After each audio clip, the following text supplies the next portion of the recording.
اور ایک مرتبہ جو مشہور آپ نے سنا بھی ہوگا کہ حضور صلی اللہ تعالی علیہ وسلم کے ہاں ایک مہمان آئے، انہوں نے اس مہمان کو اپنے گھر لے لیا۔ اتفاق ایسا کہ ان کے گھر اس دن کھانا بنا نہیں تھا۔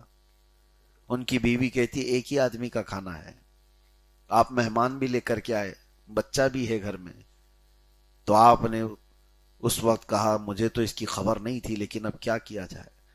وہ بیویاں بھی ایسی نہیں جو کوسنے والی ہیں، پوچھا بھی نہیں، بتایا بھی نہیں، لے کے آ گئے، انتظام کیسے ہوگا۔ وہ صحابیہ تھی، وہ کہتی ہیں کوئی بات نہیں، فکر نہ کریں، رسول اللہ کا مہمان ہے۔ آپ جب دسترخوان پر بیٹھیں تو چراغ کو میں گل کر دیتی ہوں، اندھیرا ہو جائے اور میں بچے کو تھپک کر پہلے سے سلا دوں گی۔ آپ مہمان کے سامنے کھانا رکھے رہنا اور منہ ایسی ہی چلاتے رہو تاکہ مہمان کو لگے کہ آپ بھی کھا رہے ہیں اور مہمان پیٹ بھر کر کے کھانا کھا لے گا۔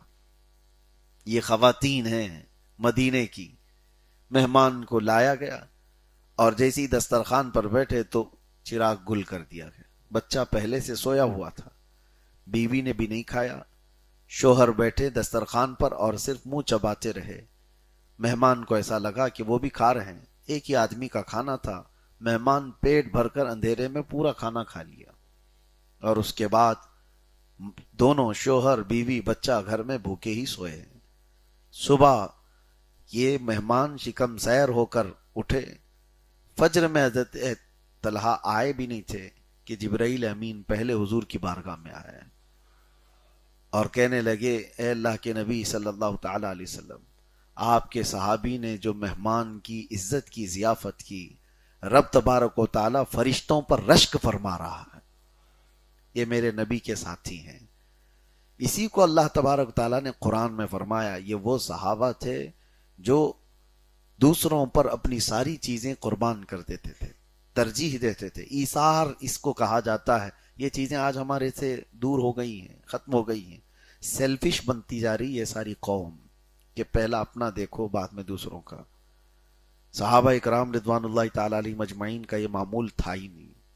یہ والا جو جملہ ہے نا، پہلے خود کا دیکھو اور پھر اس کے بعد دنیا کو دیکھو، یہ صحابہ کا معمول نہیں تھا۔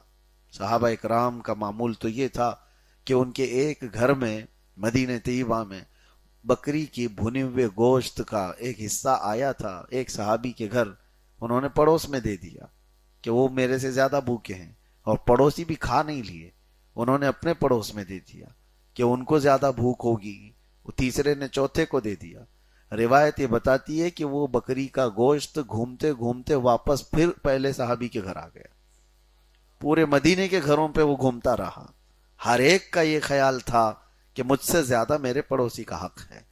تو یہ معاشرہ میرے آقا صلی اللہ علیہ وسلم نے تشکیل دیا تھا۔ حضرت طلحہ کی اور کچھ چیزیں آپ کے سامنے رکھتا ہوں۔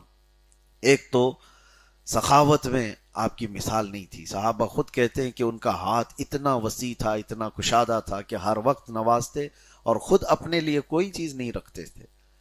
جنگوں میں آپ کا حال یہ تھا۔ ہاں، ایک تاریخ یہ بھی ہے کہ جنگ بدر میں آپ شریک نہیں تھے۔ سارے بڑے جتنے بھی صحابہ ہیں وہ جنگ بدر کے شریک لوگ ہیں، اور جنگ بدر میں جو صحابہ شریک ہیں ان کا مقام قرآن میں بھی ہے۔ اور حضور صلی اللہ تعالی علیہ وسلم کی بارگاہ میں جب بھی کوئی بدری صحابی آتے، یعنی جنگ بدر کے شریک صحابی آتے، تو حضور دوسرے صحابہ سے کہتے کھڑے ہو جاؤ، ان کو جگہ دو۔ اس لیے کہ جبرائیل امین بھی کہا کرتے تھے کہ اللہ تبارک و تعالی ان صحابہ اکرام سے راضی ہے جو جنگ بدر میں آپ کے ساتھ تھے، اور وہ ملائکہ جو مدد کے لیے اترے تھے وہ سارے فرشتوں میں افضل قرار دیے جاتے ہیں بدر کے میدان میں جو آئے تھے۔ تو حضرت طلحہ بدر میں نہیں گئے، اس کی وجہ یہ نہیں ہے کہ آپ پیچھے رہ گئے تھے یا کوئی مسئلہ تھا۔ حضور پاک صلی اللہ تعالی علیہ وسلم نے حضرت طلحہ کو اور حضرت سعید، دو صحابی ہیں، ان کو مکہ کے اس قافلے کی خبر لینے کے لیے پہلے ہی بھیجے تھے جو قافلے کو روکنا تھا بدر کے میدان میں، اور وہ اس قافلے کی خبر لینے کے لیے گئے تھے، کافی دور چلے گئے۔ اس وقت تک تو حضور صلی اللہ تعالی علیہ وسلم تک خبر آ گئی تھی اور آپ 313 صحابہ کو لے کر چل بھی پڑے تھے، اور بدر کے میدان میں جنگ ہو بھی چکی تھی۔ اس کے بعد حضرت طلحہ واپس مدینے آئے، تب ان کو خبر لگی کہ حضور تو یہاں سے صحابہ کے ساتھ بدر کے میدان گئے۔ پھر آپ بھی بدر کی طرف لوٹ رہے تھے، تب تک رسول پاک صلی اللہ تعالی علیہ وسلم واپس آ رہے تھے فتح یاب ہو کر کے جنگ بدر سے. لیکن نبی کریم صلی اللہ تعالی علیہ وسلم جب بدر کے مال تقسیم کر رہے تھے تو حضرت طلحہ کو بھی اس میں شامل فرمایا، اور پھر یہ فرمایا بدر کے جتنے صحابہ ہیں جن کا نام ہم آج بھی تلاوت کرتے ہیں ان میں حضرت طلحہ کا نام بھی آتا ہے، حضرت طلحہ کا نام بھی آتا ہے. اور حضرت عثمان غنی بھی نہیں تھے بدر کے میدان میں، یہ بھی آپ کو تاریخ معلوم ہو، بڑے صحابہ میں سے. اس کی وجہ یہ تھی کہ حضور صلی اللہ تعالی علیہ وسلم کی بیٹی حضرت رقیہ جو حضرت عثمان غنی کے نکاح میں تھی، اس وقت وہ شدید بیمار تھی، تو حضور صلی اللہ تعالی علیہ وسلم انہیں چھوڑ کر گئے تھے مدینے میں. اور اتفاق ایسا کہ حضور جنگ بدر میں موجود تھے، اس وقت حضور پاک صلی اللہ تعالی علیہ وسلم کی بیٹی حضرت رقیہ کا مدینے میں انتقال بھی ہو گیا تھا. حضور پاک صلی اللہ تعالی علیہ وسلم اس میں نہیں تھے، حاضر نہیں تھے، جنازے میں تدفین میں وہ حضرت عثمان غنی نے خود کیا تھا. لیکن واپس آنے کے بعد حضور صلی اللہ تعالی علیہ وسلم نے حضرت عثمان غنی کو بھی بدری صحابہ میں شامل کیا تھا. تو یہ بڑے صحابہ وہ ہیں جو بدری صحابہ میں شامل ہیں، اگرچہ جنگ میں گئے نہیں تھے. انہی میں سے حضرت طلحہ بن عبید اللہ ہے.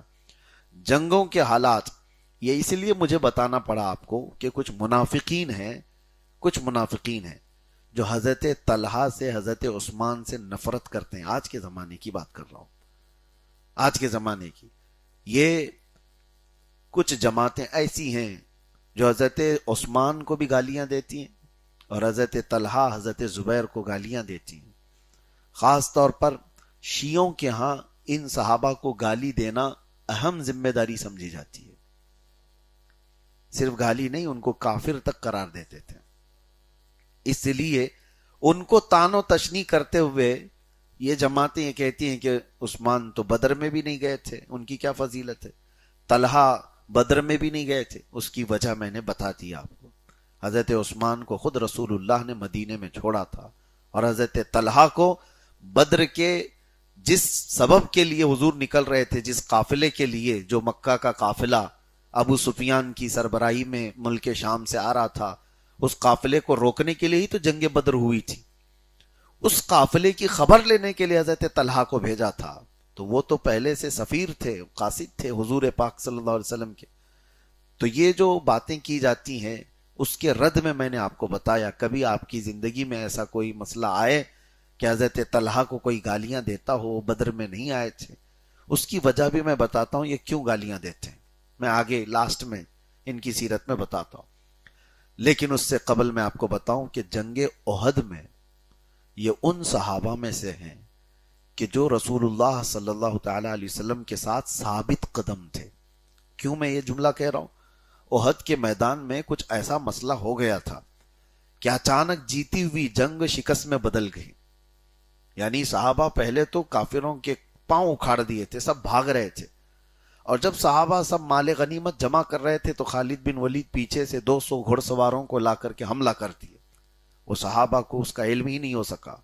اچانک پیچھے سے حملہ ہوا، بھاگے ہوئے کافر بھی پیچھے لوٹ آئے، تو دونوں طرف سے صحابہ پس گئے تھے. اس وقت بہت سارے لوگ میدان سے نکل گئے تھے. صحابہ اکرام رضوان اللہ تعالی علیہ مجمعین میں یہ بات پھیلا دی گئی تھی کہ محمد صلی اللہ تعالی علیہ وسلم قتل ہو گئے معاذ اللہ.